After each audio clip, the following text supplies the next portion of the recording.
अस्सलामुअलैकुम dear students. प्यारे बच्चों, आज हम ऑर्गेनिक कंपाउंड्स में अमाइन का टॉपिक पढ़ने जा रहे हैं। ये जो अमाइन का टॉपिक है, ये एमडी कैट के कोर्स में तो नहीं शामिल, बट ई कैट और एंट्री टेस्ट वालों के लिए ये टॉपिक इंक्लूड है। ठीक है, तो सबसे पहले हम अमाइन की डेफिनेशन से स्टार्ट करते हैं कि अमाइंस हम किन्हें कहते हैं।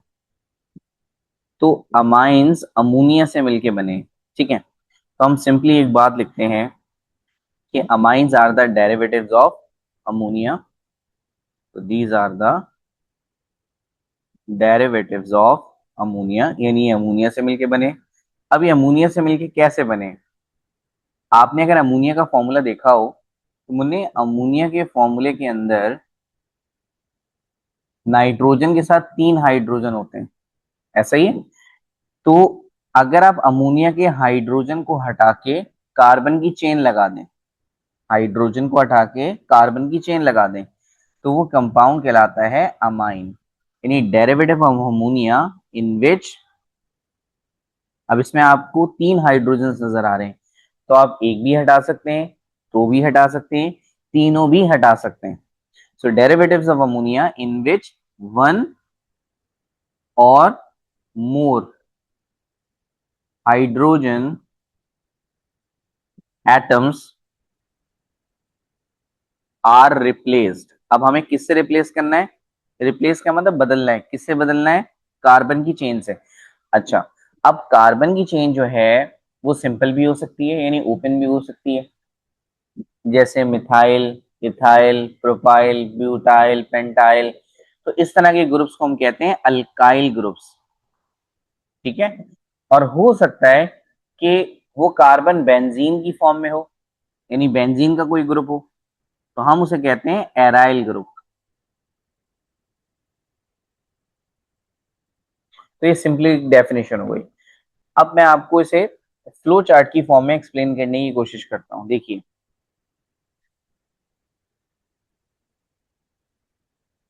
ये अमोनिया है। इस अमोनिया में से अगर मैं एक हाइड्रोजन निकाल दूं, एक हाइड्रोजन माइनस कर दूं, और बदले में क्या चीज ऐड कर दूं? कार्बन की चेन। तो मैं कार्बन की चेन को ऐड कर रहा हूं और हाइड्रोजन को रिमूव कर रहा हूं। अभी क्या बन जाएगा? ये NH3 से बन जाएगा NH2, राइट? और ये R आके यहाँ पे अटैच हो जाएगा सिंपली। अब ये कौन है? ये अमाइन है। इसे आप क्या बोलेंगे? अमाइन बोलेंगे। चले आगे चलते हैं। क्योंकि इसमें अभी भी 2 हाइड्रोजन हैं, तो आप इसमें से अगेन हाइड्रोजन को रिमूव कर सकते हैं और उसकी जगह कार्बन की चेन लगा सकते हैं। अब जो फॉर्मूला है वो क्या हो जाएगा? NH2 से ये रह जाएगा सिर्फ NH, ऐसा ही है। और अब एक चेन पहले से थी, एक आपने अब और लगा दी। ये कौन है? ये भी अमाइन है, ये भी अमाइन है। तो फिर दोनों में क्या फर्क है? जिसमें एक ग्रुप होगा सिर्फ, उसे आप बोलेंगे प्राइमरी अमाइन। जिसमें दो ग्रुप्स होंगे उसे आप क्या कहेंगे? Secondary amine. और आगे चलते हैं। ये मजीद सॉल्व हो सकता है। क्यों सॉल्व हो सकता है? इसमें अभी भी एक हाइड्रोजन मौजूद है, ऐसा ही है। तो इसमें से अगर आप वो वाला भी हाइड्रोजन निकाल दें और उसकी जगह भी अगर कार्बन की चेन लगा दें, आप देखें क्या फॉर्मूला हो गया। अब ये NH की जगह सिर्फ N बचा। दो ग्रुप्स पहले से लगे हुए थे, तीसरा ग्रुप अब आगे लग जाएगा। ये कौन है? ये भी अमाइन है, लेकिन इसके साथ 3 ग्रुप्स अटैच हैं, तो आप इसे बोलेंगे टर्शरी। ये हो गया टर्शरी अमाइन। तो आपने एक बात यहाँ पे नोट की, वो बात क्या है? वो बात ये है कि इसके अंदर कार्बन की चेन है। अगर कार्बन की चेन है तो ये ऑर्गेनिक है। अमाइंस को हम क्या कहेंगे? Organic compounds. यानी अगर हम इसकी दूसरी डेफिनेशन स्टार्ट करना चाहें तो हम इसे ऐसे लिख सकते हैं कि these are organic compounds in which, जिसमें अगर आप नाइट्रोजन को देखें तो ये जो नाइट्रोजन है ये कार्बन की चेन से जुड़ा हुआ है, यानी कार्बन से जुड़ा हुआ है। ये देखिए नाइट्रोजन यहाँ भी कार्बन से जुड़ा हुआ है, नाइट्रोजन यहाँ पे भी कार्बन से जुड़ा हुआ है। तो अमाइंस ऐसे ऑर्गेनिक कंपाउंड्स हैं, अमाइंस ऐसे ऑर्गेनिक कंपाउंड्स हैं जिसमें नाइट्रोजन किससे जुड़ा हुआ होता है, एक या एक से ज्यादा कार्बन की चेन से। सो organic compounds in which nitrogen atom is attached to one or more alkyl और एराइल ग्रुप्स। अब वन और मोर का मतलब क्या है कि अगर एक ग्रुप है तो प्राइमरी अमाइन, अगर दो हैं तो सेकेंडरी अमाइन, अगर तीन है तो टर्शरी अमाइन। आफ्टर डेफिनेशन हमारे पास नेक्स्ट कंडीशन है basicity of amines. After definition हम जा रहे हैं इसकी बेसिसिटी के ऊपर, और यहां पर हम एक स्टेटमेंट कोट कर रहे हैं कि amines are basic in nature. Modern chemistry में हम इसे अमीन्स कहते हैं, वैसे हम इसे अमाइंस भी पढ़ते हैं, ये आपके ऊपर है। अच्छा, अब देखें हमारे पास एसिड और बेस को पहचानने के लिए एक थ्योरी है जिसे हम कहते हैं Lewis theory of acids and bases. ये थ्योरी मैंने आपको पढ़ाई है एसिड बेस इन सॉल्ट के चैप्टर में, और मेरे ये इस यूट्यूब चैनल पर आपको मिल जाएगी। अच्छा देखें, ये थ्योरी आपसे क्या कहती है। ये थ्योरी आपसे ये कहती है कि कोई भी स्पीशी अगर इलेक्ट्रॉन पेयर डोनेट कर सकता है तो वो लिविस बेस है, और अगर कोई भी चीज इलेक्ट्रॉन पेयर को एक्सेप्ट कर सकती है तो हम उसे कहते हैं लिविस एसिड। अब हमें देखना ये है कि अमीन्स या अमाइंस जो हैं ये लिविस एसिड है या लिविस बेस है। तो जरा गौर से देखिएगा, अगर आप अमीन्स का स्ट्रक्चर देखें तो डेट इज NH2R, या फिर NHRR, और या फिर NRRR। एक प्राइमरी अमाइन का है, एक सेकेंडरी अमाइन का है, और लास्ट में ये टर्शरी अमाइन का है। बट इन तीनों में एक ही बात कॉमन है कि ये तीनों के तीनों अमीन्स तीन तीन बॉन्ड्स बना रहे हैं, एक एक नहीं बल्कि तीन तीन बॉन्ड्स बना रहे हैं। अगर आप गौर से देखें तो ये नाइट्रोजन दो बॉन्ड हाइड्रोजन से बना रहा है और एक बॉन्ड कार्बन से बना रहा है। ये नाइट्रोजन एक हाइड्रोजन से बना रहा है और दो कार्बन से बना रहा है। यहाँ पर जो नाइट्रोजन है वो तीनों के तीनों कार्बन से बना रहा है, यानी टोटल नंबर ऑफ बॉन्ड्स तो तीन ही है। चलें, अगर आप नाइट्रोजन को गौर से देखिए तो मुझे नाइट्रोजन जो है, नाइट्रोजन आता है फिफ्थ ग्रुप के अंदर, यानी नाइट्रोजन फिफ्थ ग्रुप का एलिमेंट है। अगर ये फिफ्थ ग्रुप का एलिमेंट है इसका मतलब इसके लास्ट शेल में कितने इलेक्ट्रॉन्स होंगे, मुझे पांच होंगे, जब ये फिफ्थ ग्रुप के अंदर है। तो अगर मैं किसी भी अमाइन को सपोज करूं, जैसे चलें टर्शरी अमाइन ही ले लें आप।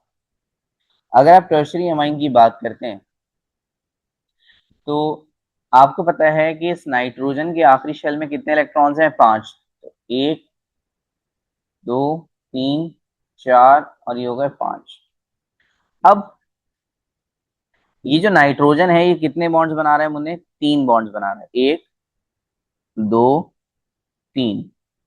तो जब ये स्टेबल हो गया बॉन्डिंग करने के बाद इसके पास क्या बचा, इसके पास एक इलेक्ट्रॉन पेयर बच गया। और क्योंकि इसके पास इलेक्ट्रॉन पेयर है, क्योंकि इसके पास इलेक्ट्रॉन पेयर है, अवेलेबल है, तो हम कह सकते हैं ये डोनेट कर सकता है। और क्योंकि ये इलेक्ट्रॉन पेयर को डोनेट कर सकता है इस वजह से ये कहलाएगा लिविस बेस। अगर इसके पास इलेक्ट्रॉन पेयर नहीं होता बॉन्डिंग करने के बाद तो हम कहते हैं हाँ ये लिविस एसिड हो सकता है, लेकिन फिलहाल इसके पास क्योंकि लोन पेयर है तो आप इसे लिविस बेस कहेंगे।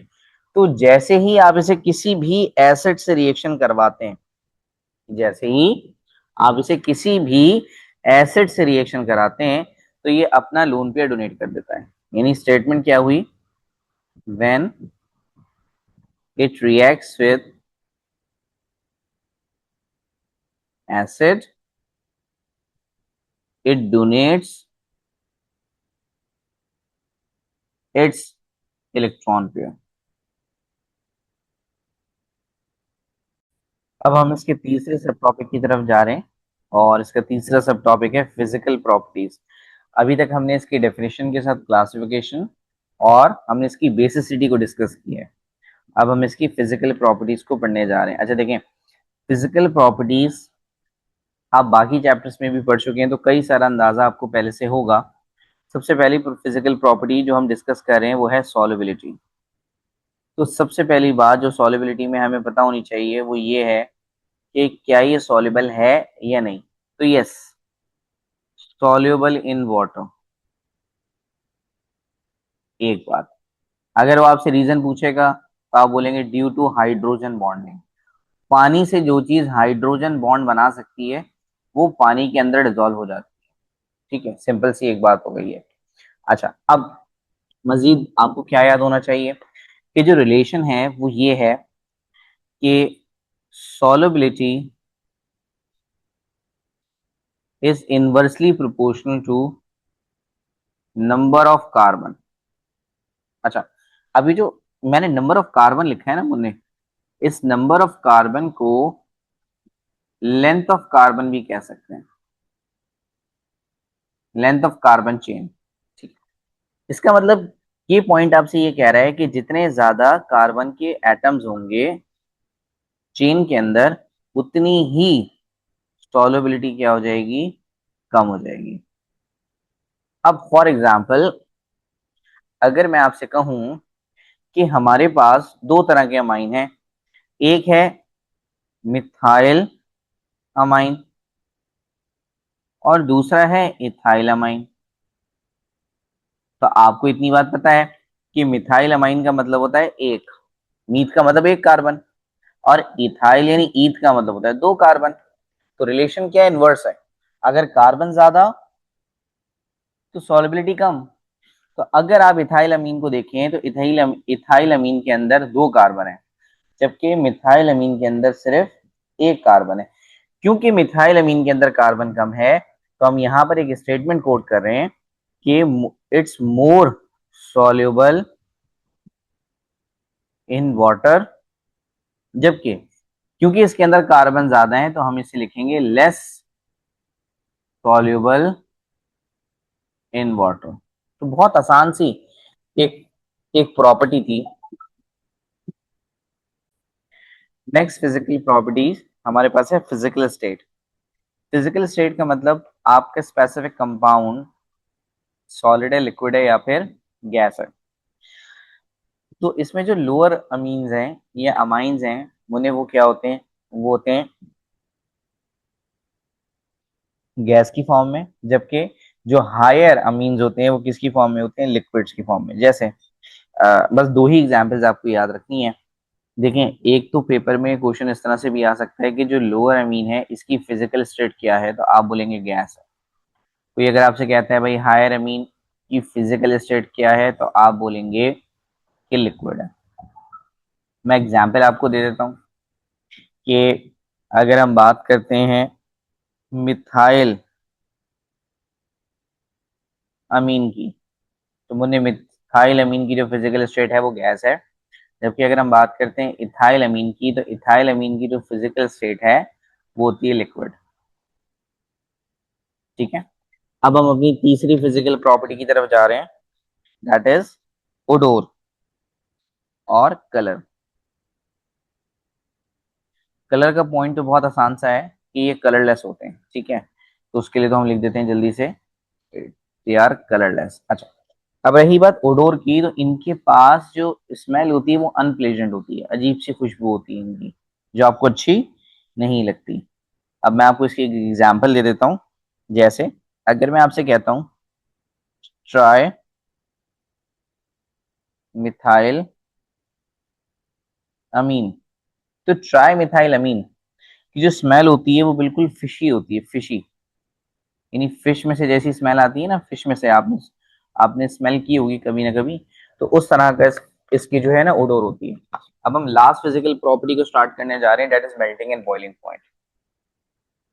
सो पॉइंट इज दिस कि इनका मेल्टिंग और बॉइलिंग पॉइंट क्या होता है, ज्यादा होता है। अच्छा, मेल्टिंग और बॉइलिंग पॉइंट ज्यादा होता है, और अगर वो आपसे रीजन पूछेगा क्यों, तो आप रीजन क्या देंगे, ड्यू टू हाइड्रोजन बॉन्डिंग। ये आपस में हाइड्रोजन बॉन्ड बना लेता है, इस वजह से इसका जो मेल्टिंग और बॉइलिंग पॉइंट होता है वो ज्यादा होता है। अच्छा, एक बात तो यहाँ तक हो गई। अब जो ट्रेंड आपने याद रखना है वो क्या है, ट्रेंड इज दिस कि जिसका मॉलिक्यूलर वेट, मॉलिक्यूलर मास कह लें या मॉलिक्यूलर वेट कह लें, जिसका मॉलिक्यूलर मास जितना ज्यादा है उसका मेल्टिंग और बॉइलिंग पॉइंट भी उतना ही ज्यादा होगा। जैसे कि अगर मैं आपके सामने तीन अमाइंस रखूं, number one is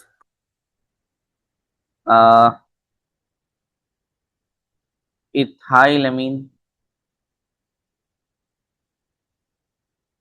second is di ethyl amine, and third is tri ethyl Amin.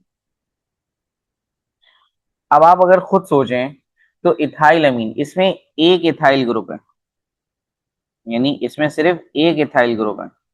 Die का मतलब इसमें दो इथाइल ग्रुप है, यानी ये C2H5 इसमें कितनी दफा है, दो दफा है। इसमें C2H5 कितनी दफा है, तीन दफा है। तो आपको क्या लगता है भाई, सबसे ज्यादा मॉलिक्यूलर मास किसका होगा, जरा ट्राइथाइल का होगा, क्योंकि उसमें तीन दफा इथाइल आ रहा है। तो क्योंकि इसका मॉलिक्यूलर मास ज्यादा है, तो इसका बॉइलिंग और मेल्टिंग पॉइंट भी सबसे ज्यादा होगा, जबकि इसका मेल्टिंग और बॉइलिंग पॉइंट सबसे कम होगा। यहां तक हमारे पास फिजिकल प्रॉपर्टीज कंप्लीट हो गई। अब हम जा रहे हैं प्रिपरेशन की तरफ। हमारे सिलेबस के अकॉर्डिंग विटामिन को हम तीन तरीकों से तैयार कर सकते हैं, वो कौन कौन से तरीके हैं। नंबर वन, मैंने आपसे ये कहा था कि ये अमोनिया के डेरिवेटिव हैं टॉपिक के स्टार्ट में, तो हम अल्काइलेशन कर दें किसकी, अमोनिया की। नंबर वन मेथड हमारे पास ये है। अल्काइलेशन का मतलब होता है addition of alkyl group. Alkylation का मतलब क्या होता है, एडिशन ऑफ अल्काइल ग्रुप। ये बात मैंने आपको बेंजीन के चैप्टर में ऑलरेडी बताई थी।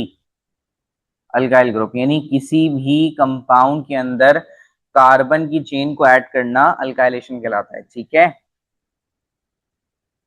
दूसरा मेथड है रिडक्शन। रिडक्शन का मतलब होता है addition of hydrogen, reduction of nitriles.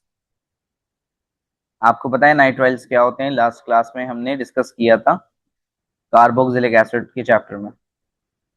और रिडक्शन ऑफ अमाइड्स। इसकी प्रिपरेशन हरगिज मुश्किल नहीं है, बहुत आराम से, बहुत इजीली ये प्रिपरेशन निकल जाएगी, ठीक है। चलें, पहली प्रिपरेशन को स्टार्ट करें, that is alkylation of ammonia. बेटा अल्काइलेशन का मतलब क्या है, कार्बन की चेन को ऐड करना। किस में चेन को ऐड करेंगे, अमोनिया के अंदर, ऐसा ही है। चलिए, अब जरा जल्दी से बताइए कि अमोनिया का फॉर्मूला क्या होता है। अब भाई अमोनिया का फॉर्मूला होता है NH3।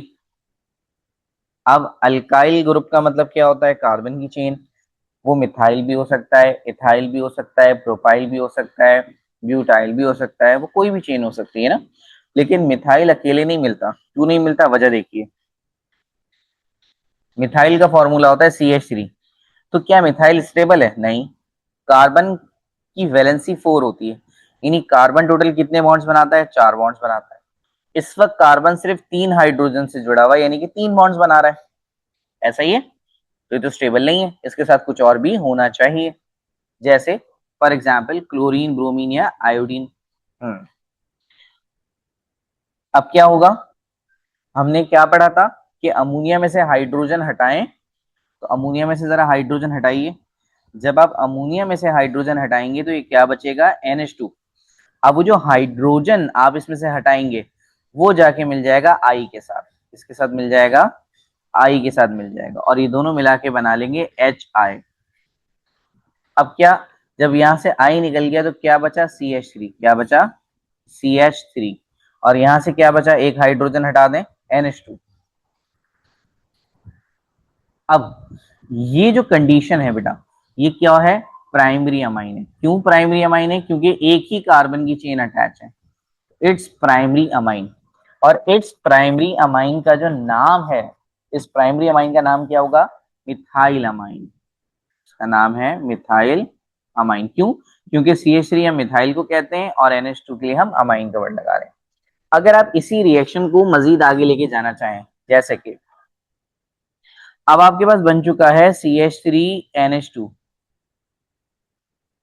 अगर आप इसका दोबारा सी एच थ्री आई से रिएक्शन करा दें तो अभी भी क्या होगा कि इसमें से एक हाइड्रोजन और निकलेगा और वो इस आई के साथ जाके जुड़ जाएगा और ये बना लेंगे एच आई। अच्छा, ये चीज तो पहले से ही है, देख रहे हैं आप, ये चीज तो पहले से ही है। तो C H three N H two, but अब एन एच टू नहीं बचा क्योंकि एक हाइड्रोजन तो चला गया, तो क्या बचा, सिर्फ एन एच बचा। अब ये जो सी एच थ्री है ये जाके ऐड हो जाएगा। ये कौन है, तो ये सेकेंडरी अमाइन है। क्यों सेकेंडरी अमाइन है, क्योंकि इसमें नाइट्रोजन के साथ दो ग्रुप्स अटैच है कार्बन के, बट इसका नाम क्या होगा, एक मिथाइल ये रहा, एक मिथाइल ये रहा, तो इसका नाम होगा डाई मिथाइल। क्या नाम होगा इसका, डाई मिथाइल। ठीक है, सिमिलरली अगर आप इसको दोबारा रिएक्शन करवाते हैं,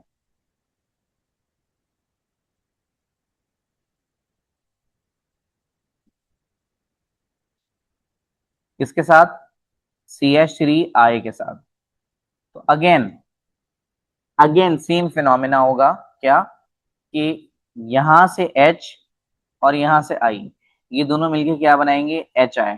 बाकी क्या बचा, हमारे पास already C H three N H C H three है। अब ये वाला सी एच थ्री जाके और ऐड हो जाएगा। अच्छा, ये कौन सा अमाइन है भाई, ये है टर्शरी अमाइन। क्यों टर्शरी अमाइन, क्योंकि अब कार्बन की तीन तीन चेन्स अटैच हुई हुई, राइट। अच्छा, इसका नाम क्या होगा, एक मिथाइल एक मिथाइल एक मिथाइल, तो टोटल तीन मिथाइल हो गए, तो इसका नाम हो गया ट्राई मिथाइल अमाइन। यहाँ पे हमारे पास पहली तरह की प्रिपरेशन क्या हो गई, कंप्लीट हो गई। अच्छा, अब आपने जो एक बात याद रखनी है वो ये है कि यहाँ पर आप जो अमोनिया लेते हैं, ये जो ये जो अमोनिया आपने इस्तेमाल की है ना मुन्ने, ये जो अमोनिया है, ये अमोनिया आपने ले ली है एल्कोहलिक अमोनिया।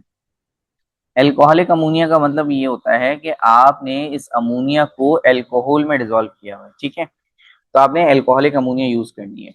चलें, अब आप आ जाइए नाइट्राइल्स की तरफ। हमारा सेकंड मेथड क्या है, रिडक्शन ऑफ नाइट्राइल्स।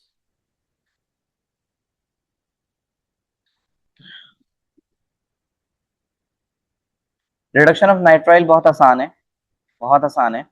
अच्छा, अब रिडक्शन करवाने के लिए हमें क्या यूज करना पड़ता है, रिड्यूसिंग एजेंट। तो हम कौन सा रिड्यूसिंग एजेंट इस्तेमाल करेंगे, L I A L H four. कौन सा, L I A L H four. और बकायदा ये हेडिंग कार्बोक्सिलिक एसिड के चैप्टर में आप पढ़ चुके हैं। इसके बाद की हेडिंग है रिडक्शन ऑफ अमाइड, वो भी आप ऑलरेडी पढ़ चुके हैं, ठीक है। तो चाहे आप रिडक्शन ऑफ नाइट्राइल कर रहे हो, चाहे आप रिडक्शन ऑफ अमाइड करें,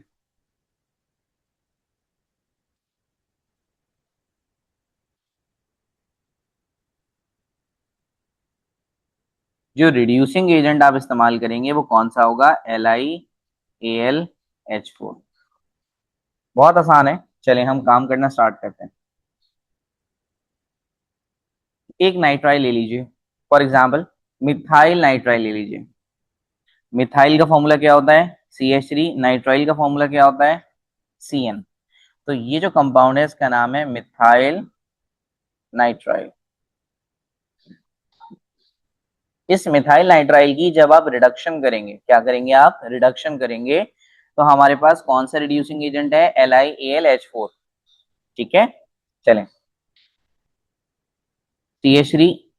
अब ये जो CN होता है ना मुन्ने, इस CN के अंदर टोटल होते हैं 3 बॉन्ड्स। कितने बॉन्ड्स होते हैं, 3। हम क्या करेंगे, इसके बॉन्ड्स को तोड़ देंगे और सिर्फ एक एक बॉन्ड रहने देंगे, वरना तो ये अलग हो जाएंगे ना। एक एक बॉन्ड छोड़ना है, बाकी सारे बॉन्ड्स हम क्या करेंगे, इसके तोड़ देंगे। अच्छा, अब जरा आइए, कार्बन कितने बॉन्ड बनाता है मुन्ने, कार्बन टोटल 4 बॉन्ड्स बनाता है। बट ये जो बीच वाला कार्बन है, इसको देखें गौर से, ये सिर्फ 2 बॉन्ड्स बना रहा है। कैसे, एक पीछे और एक आगे। तो उसके साथ हम 2 हाइड्रोजन लगा देंगे। नाइट्रोजन कितने बॉन्ड बनाता है, देख लें अमोनिया के अंदर। नाइट्रोजन कितने बॉन्ड बना रहा है, 3 बना रहा है ना। तो इस वक्त ये नाइट्रोजन एक बॉन्ड बना रहा है, तो इसके साथ कितने हाइड्रोजन आ जाएंगे, 2। अब इसका नाम क्या है भाई, हाँ, एक और दो, 2 कार्बन है ना, तो इसका नाम क्या हुआ, इथाइल। और NH2 की वजह से क्या नाम हो गया, अमीन।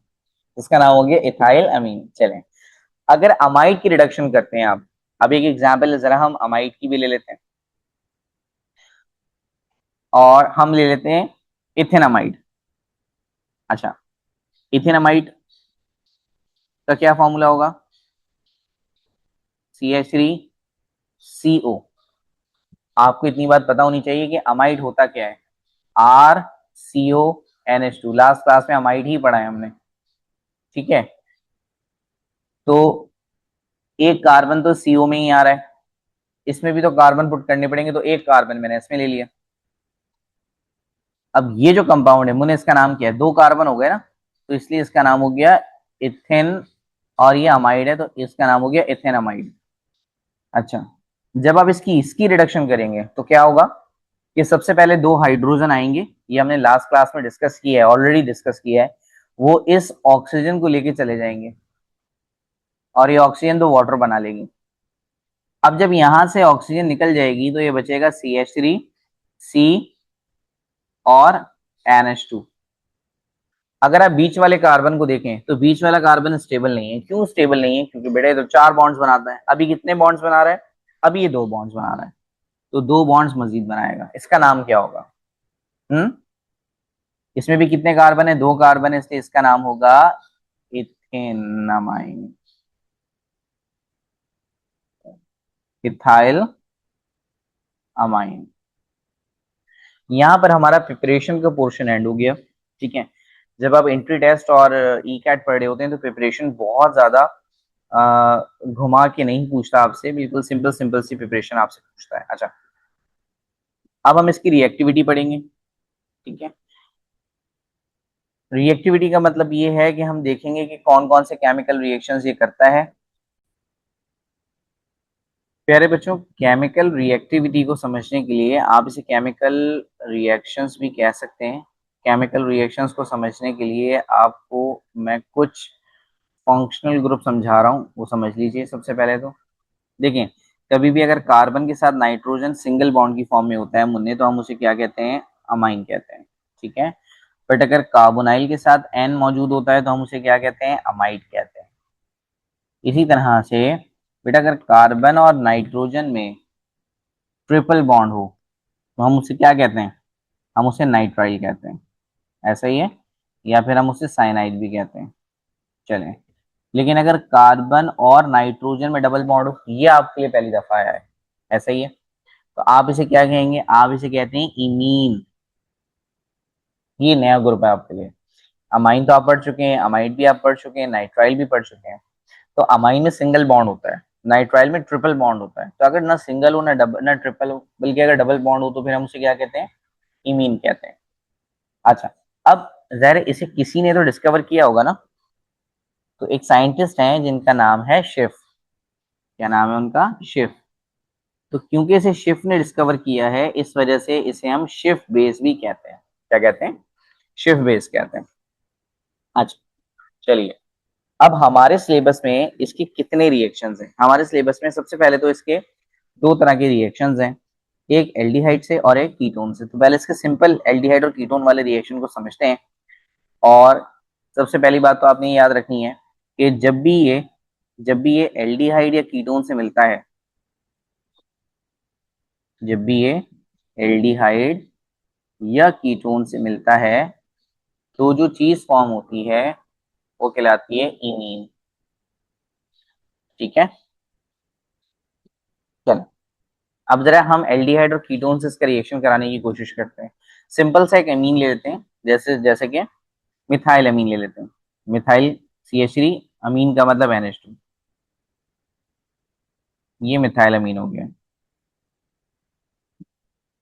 तो रिएक्शन किससे कराना है? एल्डिहाइड से कराना है। एल्डिहाइड का फॉर्मूला, एल्डिहाइड कई सारे होते हैं। एसिड एल्डिहाइड ले लीजिए। एसिड एल्डिहाइड क्या होता है? CH3 C double bond OH। ये एसिटाल्डिहाइड है। अब मैं आपको ये तो नहीं बताऊंगा कि बेटा एसिटाल्डिहाइड क्या होता है, क्यों? एल्डिहाइड और कीटोन का पूरा चैप्टर हम पढ़ चुके हैं ना। इसी तरह से एक रिएक्शन आप जल्दी से कीटोन का भी कर दें। यही कंपाउंड ले लें, मिथाइल अमीन,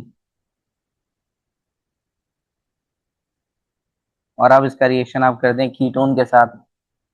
सबसे कॉमन जो कीटोन है वो है एसीटोन। एसीटोन का क्या फॉर्मूला होता है? CH3 carbonyl CH3। इसलिए मैं आपसे कहता हूँ कि लेक्चर्स जो आपने देखने हैं वो बिल्कुल सीक्वेंस में देखने हैं।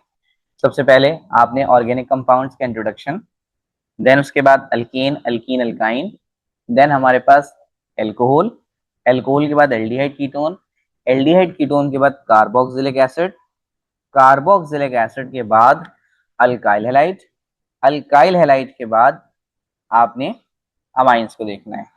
और आप चेंज भी कर सकते हैं, कार्बोक्सिलिक एसिड के बाद आप अमाइन भी देख सकते हैं पहले, फिर अल्काइल हैलाइड देख लें, कोई इतना मसला नहीं है। लेकिन पहले आपको बेसिक के लिए alkyne alkyne alkyne alcohol aldehyde ketone carboxylic acid यहां तक जाना पड़ेगा। उसके बाद आप कोई भी देख लें। अच्छा अब देखें क्या होगा, सिंपल सा। अब हम मिथाइल अमाइन का रिएक्शन एसिटाल्डिहाइड से भी करा रहे हैं और एसीटोन से भी करा रहे हैं। तो जब ये रिएक्शन होगा तो सिंपल होता क्या है, आपको पता है कि जब भी रिएक्शन होता है तो डबल बॉन्ड ब्रेक हो जाता है। तो ये डबल बॉन्ड क्या होगा? ब्रेक, इसका भी और इसका भी, इनका ये डबल बॉन्ड ब्रेक हो जाएगा। और जब इनका ये डबल बॉन्ड ब्रेक होगा तो देखें ये कैसे आ जाएगा। सिंपल, सबसे पहले ये CH3, ये आ गया CH3। फिर उसके बाद सिंगल बॉन्ड N, ये आ गया सिंगल बॉन्ड N। अच्छा अब आगे चलते हैं। अब ये जो दो हाइड्रोजन है ना मुन्ने, ये दो हाइड्रोजन, ये जाके इस ऑक्सीजन से मिल जाते हैं।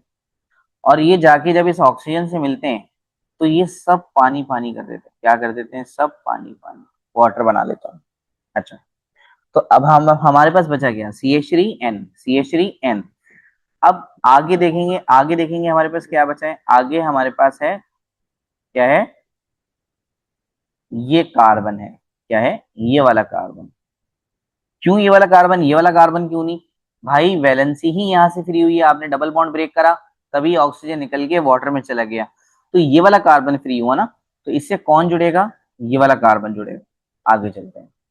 अब इस कार्बन से एक तरफ हाइड्रोजन है और दूसरी तरफ CH3, तो आप भी एक तरफ हाइड्रोजन और दूसरी तरफ क्या लगा देंगे? CH3। अगर आप इसे बहुत गौर से देखें तो बेटा इसका नाम क्या होगा? उससे पहले इसकी वैलेंसी को चेक करें जरा। ये जो कार्बन है, बीच में जो कार्बन लगा हुआ है, ये एक बॉन्ड ऊपर बना रहा है, एक राइट साइड पे बना रहा है, एक लेफ्ट साइड पे बना रहा है, एक बॉन्ड कम बना रहा है। ऐसा ही है, एक वैलेंसी कम है इसकी।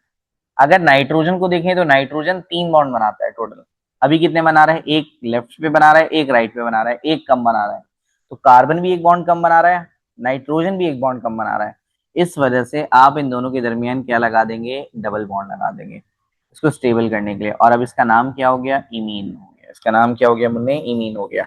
अच्छा, सिमिलरली सिमिलरली और क्या होगा कि अगर आप इसका रिएक्शन कीटोन से कराते हैं, सिंपल वही होगा कि यहाँ से दो हाइड्रोजन निकलेंगे और जाके इस ऑक्सीजन से मिल जाएंगे और ये क्या बना देंगे? वाटर। अब आपके लिए समझना आसान होगा क्योंकि आप ऑलरेडी एक रिएक्शन समझ चुके हैं। बचा क्या? CH3। CH3 के साथ कौन बचा है? नाइट्रोजन। अब ये ऑक्सीजन तो निकल गया, तो ये कार्बन क्या हो गया? फ्री हो गया, तो कार्बन को लिख दीजिए। अब इस कार्बन के लेफ्ट पर भी CH3 है और राइट पर भी CH3 है, तो हमने ये दो CH3 लगा दिए इसके साथ। अब जरा इस कंपाउंड को देखें तो कार्बन यहाँ तीन बॉन्ड बना रहा है, एक ऊपर, एक लेफ्ट, एक राइट। नाइट्रोजन दो बॉन्ड बना रहा है, लेफ्ट और राइट दोनों एक एक कम बना रहे हैं, तो इनके बीच में डबल बॉन्ड आ गया और इसे हम क्या बोलेंगे, इमीन। तो आपने याद रखना है कि जब भी अमाइन एल्डिहाइड या कीटोन से रिएक्शन करेगा तो जो प्रोडक्ट फॉर्म होगा उसका नाम क्या होगा, इमीन, इमीन होगा। अब हमारे पास दो कॉम्प्लेक्स प्रिपरेशंस हैं। Number one, formation of amide.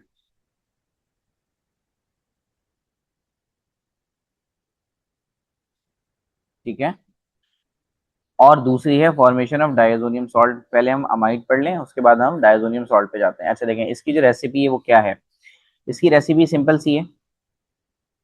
अगर आप अमाइन का रिएक्शन करा दें एसाइल हैलाइड के साथ, एसाइल हैलाइड क्या होता है, लास्ट क्लास में हमने पढ़ा था कार्बोक्सिलिक एसिड के चैप्टर में। तो हमारे पास जो चीज बनती है उसका नाम होता है अमाइड। अब एक बात आपने याद रखनी है, वो क्या है कि मान लें कि अगर आप प्राइमरी अमाइन लें और प्राइमरी अमाइन का एसाइल हैलाइड से रिएक्शन करें, तो बेटा जो अमाइड बनेगा उसका नाम होगा सेकेंडरी अमाइड। ये बात आपने याद रखनी है। और अगर आप सेकेंडरी अमाइन ले लें, ये तो खैर सिलेबस में नहीं है आपके, तो अब अगर आप इसका एसाइल हैलाइड से रिएक्शन करेंगे तो फिर बनेगा टर्शरी अमाइड।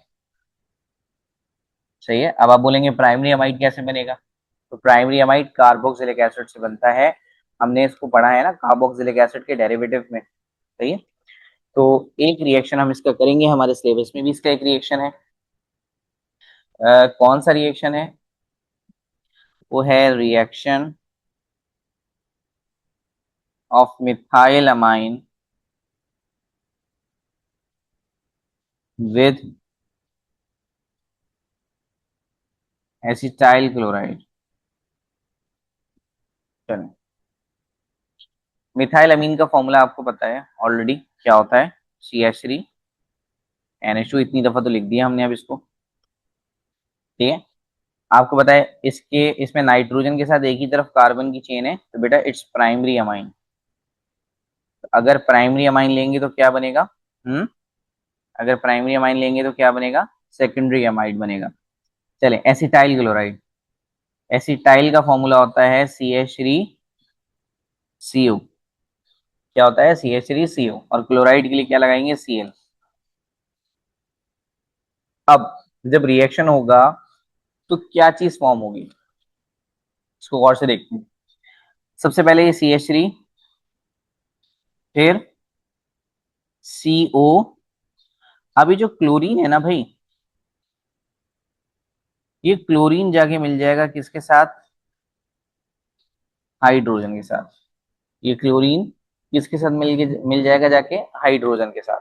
और जब इस हाइड्रोजन के साथ ये मिल जाएगा तो क्लोरीन और हाइड्रोजन मिलके बना लेंगे HCl। ये तो हो गया एक अलग काम। अच्छा, यहां से तो इतना हिस्सा बचा था, यहां से क्या बचा, CH3NH। एक हाइड्रोजन तो चला गया, लेकिन फ्री कौन हुआ, नाइट्रोजन ही तो जुड़ेगा, नाइट्रोजन ही। तो क्या बचा, NH, और फिर उसके साथ क्या है, CH3। अब ये सेकेंडरी अमाइड कैसे है, पहले तो इस बात को समझ लें कि ये सेकेंडरी अमाइड क्यों है। तो बेटा नाइट्रोजन के एक तरफ कार्बन की चेन, नाइट्रोजन के दूसरी तरफ कार्बन की चेन, तो क्योंकि इसके दो तरफ कार्बन की चेन है, इसलिए आप इसे नाम देंगे सेकेंडरी अमाइड का। इसके ऊपर या नीचे भी चेन होती तो फिर आप इसे टर्शरी अमाइड का नाम दे देते। अच्छा, अब आपने क्या याद रखना है कि बेटा जो कैटलिस्ट आप यूज करोगे वो कौन सा है। इसमें जो कैटलिस्ट आप यूज करते हैं वो है पायरिडीन। एक आखिरी रिएक्शन के साथ हम इस चैप्टर को क्लोज करेंगे अमीन के। और आखिरी प्रॉपर्टी हमारे पास है फॉर्मेशन ऑफ डायजोनियम सॉल्ट।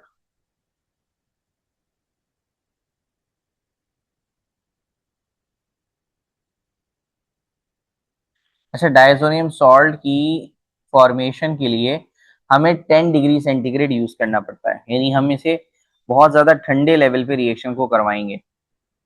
लेकिन ये सब बातें आपको याद रखने की जरूरत नहीं है, मैं फिर भी बता देता हूँ कि ये बिलो 10 डिग्री सेंटीग्रेड पर होता है रिएक्शन। खैर, अब डायजोनियम सॉल्ट की रेसिपी क्या है, रेसिपी को याद रखना पड़ेगा। रेसिपी क्या है, सबसे पहले आप लेंगे अमाइन। अमाइन के साथ हम मिक्स करेंगे नाइट्रस एसिड। नाइट्रस एसिड का फॉर्मूला क्या होता है, HNO2। साथ में आप क्या मिक्स करेंगे, हाइड्रोक्लोरिक एसिड।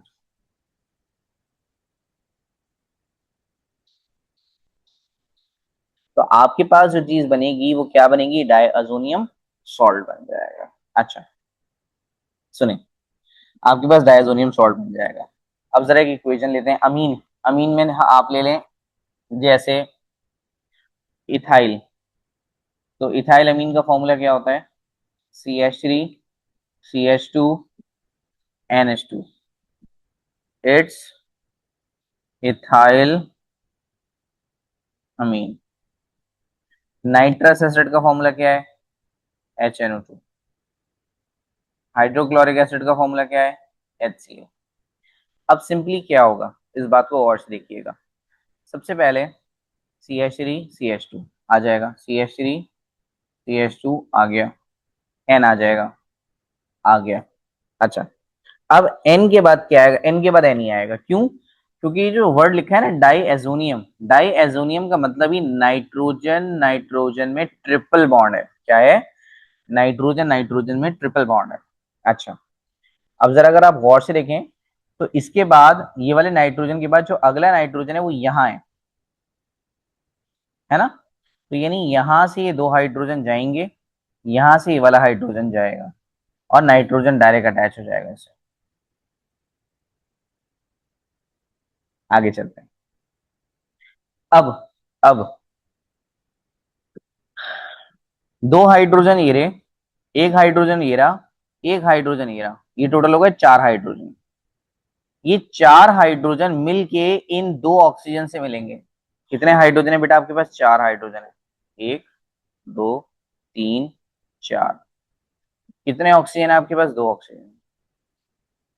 तो ये मिलके क्या बनाएंगे, वाटर। ये मिलके क्या बनाएंगे, water.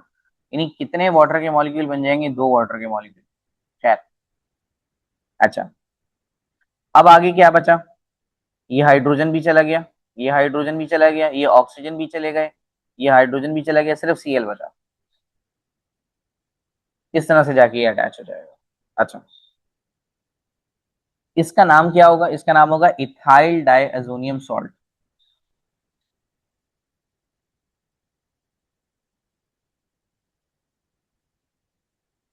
Ethyl diazonium salt. Again आगे चलते हैं। इन केस अगर पेपर में वो आपसे पूछता है, इन केस आपसे पेपर में पूछता है, एक क्वेश्चन आपको दे देता है कि propyl amine reacts with nitrous acid and hydrochloric acid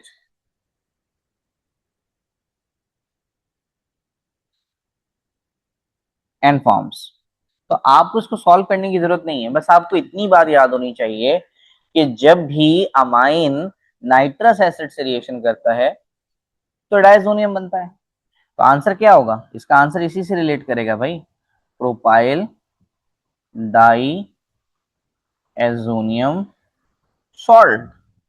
simple, इसका आंसर क्या हो गया, प्रोपाइल डाई एजोनियम सॉल्ट। अच्छा, एक नाम हम यहाँ लिखना भूल गए, इसका नाम, इस कंपाउंड का नाम हमें लिखना है ना।